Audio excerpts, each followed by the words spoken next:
As moms, we're always talking about how tired and overwhelmed we are, and let's be real, it's true.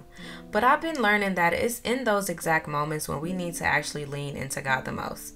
Matthew 11:28 says, "Come to me, all you who are weary and burdened, and I will give you rest." That's what I'm holding on to, even when I feel like I can't do it all, and that's often. It can seriously feel like we're running on empty, constantly giving to our families. But I remind myself that God is the one who refills me. My grace is sufficient for you, for my power is made perfect in weakness. 2 Corinthians 12:9. That verse speaks to me when I'm feeling overwhelmed. God is my strength, even when I feel weak. Cleaning and taking care of the house can seem repetitive, I know, but I've been shifting my focus to see it as an act of love. Whatever you do, work at it with all of your heart as working for the Lord. Colossians 3:23. That's what I try to remember. It's not just about cleaning. It's about serving my family and doing it with love. I heard somebody once say, the mess reminds me that life has been lived here, and that's something that I just cannot get out of my head or my heart. Taking care of myself, doing my hair, makeup, and pampering myself, well, that helps me feel good. Even when I feel good, I'm able to pour back into my family. Do you not know that your bodies are temples of the Holy Spirit? 1 Corinthians 6:19. I remind myself that self-care is important because when I'm refreshed, I'm better at loving my family and serving the ones God has given me. Raising kids is no joke. It is a huge responsibility, and there are days where I wonder if I'm doing enough or if I'm doing it right. But I cling to Proverbs 22:6. Train up a child in the way he should go, and when he is old, he will not depart from it.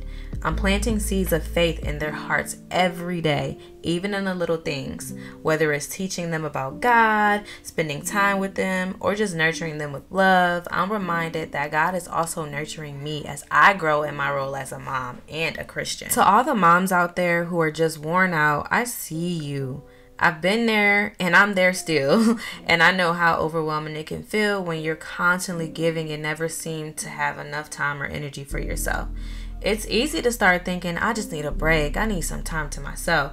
And while it's so important to take care of yourself, I want to encourage you to look beyond the moment and lean on God for true strength and rest. I promise it will help so much in this journey. There are so many times I felt like I couldn't do it on my own, and the truth is, I don't have to, and neither do you.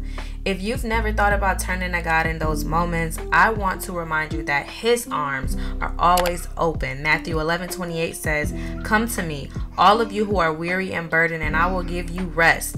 That's a promise. God is offering us the kind of rest that goes beyond just physical rest. It's peace for your soul. One of the most helpful things that I've been doing is really practicing how to pray and just like having a foundation for my prayer. I feel like that's the biggest thing that holds everything together. It's not about finding huge chunks of time, but about weaving prayer into our everyday routines. When I start my day with prayer, even if it's just a few minutes, I feel more centered and ready to take on whatever comes my way. Philippians 4:6 remind us, "Do not be anxious about anything, but in every situation by prayer and petition with thanksgiving present your requests to God." It's such a powerful reminder that in everything we do, we can turn to God and ask for His guidance and peace. Whether I'm driving, folding laundry, or feeding my kids, I try to make room for prayer. Sometimes it's just a quick silent prayer asking God for strength, patience, or wisdom, and other times it's thanking Him for getting me through a tough moment. I found that inviting God into every part of my day helps me stay grounded and keeps my focus on what truly matters. Prayer isn't just something we do when we're in church or when things are hard. It's a conversation with God. It's a relationship that we can have throughout the day. In 1 Thessalonians 5:17, we are encouraged to pray without ceasing. And as busy moms, we can take that to heart by praying as we move throughout our daily routine, keeping our connection with God strong no matter how hectic life gets. I just want to say, being a mom isn't easy. It's exhausting, overwhelming, and sometimes it feels like no matter how much we do, it's never enough. But here's the beautiful thing I've learned. We were never meant to do it all on our own. God is always there, offering His strength, His peace, and His grace. He's right there with us in the mess, the chaos, and even in the quiet moments we sometimes forget to appreciate.